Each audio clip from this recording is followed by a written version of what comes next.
You ask Tiger to solve. This deals with linear equations with one unknown. The final result is x equals 7. Let's solve it step by step. Simplify the expression. Multiply the fractions. Break up the fraction. Simplify the fraction. Find the greatest common factor of the numerator and denominator. Factor out and cancel the greatest common factor. Group all constants on the right side of the equation. Add 3 to both sides. Simplify the arithmetic.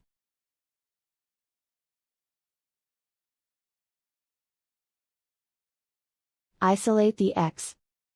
Divide both sides by 2. Simplify the fraction.